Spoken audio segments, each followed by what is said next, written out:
अस्सलाम वालेकुम। पिछली वीडियो में हमने देखा कि हाइपर इन्फ्लेशन क्या करती है, गवर्नमेंट अपने रूल्स चेंज करके कैसे लोगों को पैसों से मोहताज कर सकती है।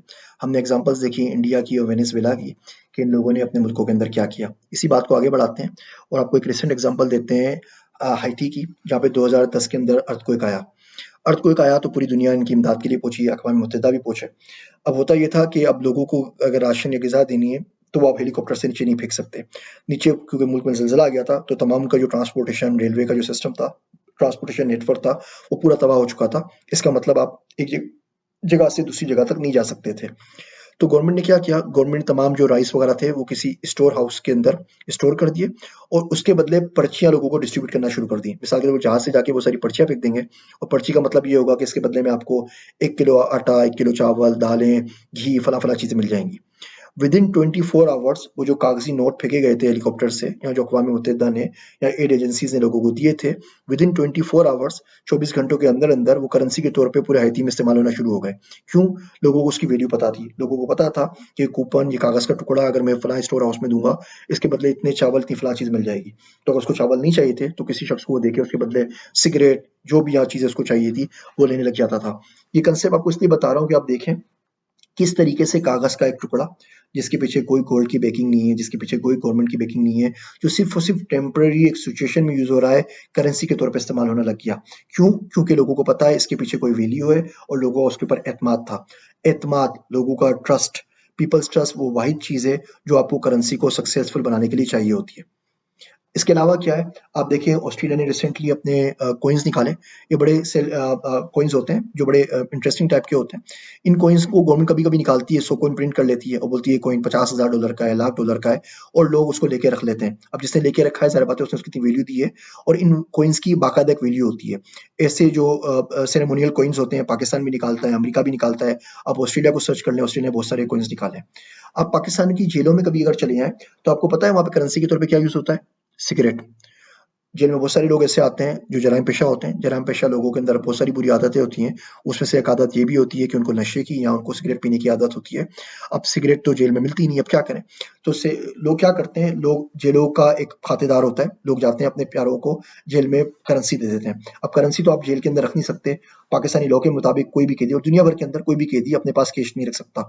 तो अब जाके डिपॉज़िट करवा देते हैं। डिपॉज़िट वाला क्या करता है, जहाँ डिपॉज़िट कर देते हैं, उसके बदले में वो कैंटीन से आपको चीज़ दे देता है। असल चीज़ होती है सिगरेट। अगर किसी भी बंदे के पास सिगरेट है, तो सिगरेट के बदले वो बाकी कैदियों से कुछ भी खरीद सकता है, उनसे कोई फ़ेवर ले सकता है, बोलेगा मुझे तंग ना करो, मुझे मारो नहीं, मेरे पाँव दबा दो, मेरा कोई काम कर दो। तो सिगरेट पूरे पाकिस्तान के अंदर आज तक चलती है जेलों के अंदर करेंसी। आपको याद होगा हमने डिस्कस किया था कि 16वीं सदी के अंदर 1646 के अंदर अमेरिका ने तंबाकू को लीगल टेंडर की शक्ल दे दी थी और अगले 200 साल तक तंबाकू एज़ अ लीगल टेंडर पूरे मुल्क में चलता रहा और ये तंबाकू आज तक पाकिस्तान की जेलों में एज़ अ लीगल टेंडर चलता है।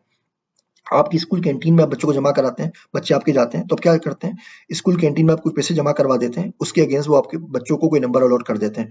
बच्चा जाता है, अपना नंबर बताता है और खाना ले लेता है। अब ज़ाहिर बात है नर्सरी के पहली, दूसरी, तीसरी क्लास के छोटे बच्चे होते हैं, रोज़ पैसे नहीं ले आ सकते, रोज़ हिसाब नहीं कर सकते, पैसे वो घुमा देंगे, तो उसके बदले में उनको एक नंबर मिल जाता है और कैंटीन वाले हिसाब कर रहे होते हैं। अब ये जो नंबर है, वो एक्चुअली एक करेंसी के तौर पे यूज़ हो रहा है, जिसको बच्चे कैंटीन में यूज़ कर सकते हैं, अपने खाने की अशिया लेने के लिए। आप डिज़्नी वर्ल्ड कभी गए हों, तो डिज़्नी वर्ल्ड का लॉयल्टी प्रोग्राम है, वो आपको डिज़्नी टोकन्स देता है। जितने ज़्यादा पैसे आप खर्च करते हैं, उतनी ज़्यादा पैसे आपको आपको वहाँ से टोकन्स मिलते हैं या आपको लॉयल्टी पॉइंट्स मिलते हैं। आप उन लॉयल्टी पॉइंट्स से चाहें तो कोक खरीद लें, चाहें तो आप खाना खरीद लें, चाहें तो कोई उनका सोवेनियर खरीद लें और वो जो लॉयल्टी पॉइंट्स होते हैं, वो as a currency within Disney world park use हो रहे होते हैं। आपको फिर जाना है, तो आप उन्हीं टोकन्स की मदद से यहाँ तक कि डिज़्नी के जो होटल्स हैं, उनकी पेमेंट भी कर सकते हैं। अब आपके होटल में आपको करेंसी नोट से पेमेंट करनी है, लेकिन आपने वो लॉयल्टी टोकन से कर दी है। तो अब जो लॉयल्टी टोकन्स हैं, वो बिल्कुल करेंसी के तौर पे यूज़ हो रहे हैं। इसी तरीके से होटलों की बड़े होटलों की चेन होती है, उनके रिवार्ड्स प्रोग्राम होते हैं। जैसे मैं मेंबर हूँ मेरियट रिवार्ड्स का, तो मैं अपने रिवार्ड्स की मदद से उन होटलों में फ्री नाइट्स में यूज़ कर सकता हूँ। एयर माइल्स आपने सुना होगा, अमेरिकन एयरलाइंस के माइल हैं, एमिरेट्स एयरलाइन का रिवार्ड्स प्रोग्राम है, उसका नाम स्काई माइल है, कतर एयरलाइन का है, श्रीलंकन एयरलाइन का है, पीआईए का रिवार्ड्स पॉइंट का सिस्टम है, अल फुरसान के नाम से सऊदी अरब का है। आप इन माइल्स के ऊपर मज़ीद टिकट खरीद सकते हैं, आपको कोई पैसे नहीं देने पड़ेंगे, आप इन माइल्स की वजह से टिकट खरीद के जहाज में सफ़र कर सकते हैं। मैं क्योंकि बहुत ज़्यादा सफ़र करता हूँ, तो मेरे पास बहुत सारे एयर माइल्स जमा होते रहते हैं, तो फिर बहुत सारे 3, 4, 5 ट्रिप मेरे साल में फ्री में निकल आते हैं। इन माइल्स की मदद से मैं अपने मज़ीद टिकट खरीद लेता हूँ। तो इस लॉयल्टी पॉइंट्स के प्रोग्राम्स को देखें आप, ये वेबसाइट्स के ऊपर भी होता है, आप एक्सपीडिया से बुकिंग कराते हैं, वहाँ भी आपको पॉइंट मिलते हैं। इवन क्रेडिट कार्ड्स के ऊपर भी पॉइंट मिलते हैं आपको कि जितने आप खर्च करेंगे, उसके जवाब में आपको इतने लॉयल्टी पॉइंट्स मिलेंगे, इतने रिवार्ड्स पॉइंट्स मिलेंगे। खाड़ी के पाकिस्तान में होते हैं, जुनैद जमशेद के होते हैं, बहुत सारे पॉइंट्स मिलते हैं। फिर आप देखिए पैसों में ईज़ी पैसा, अब ईज़ी पैसा के अंदर फिज़िकल तो कोई आपका अकाउंट नहीं बना हुआ ना, आप यहाँ से किसी बंदे को टेलर को पैसे देते हैं, वो दूसरे बंदे को ट्रांसफ़र करते हैं, जो ट्रांसफ़र होता है एक नंबर ही होता है, एम-पैसा, मोबाइल पैसा कीनिया के अंदर है और तकरीबन 60% कीनिया के लोग मोबाइल पैसा को यूज़ करते हैं।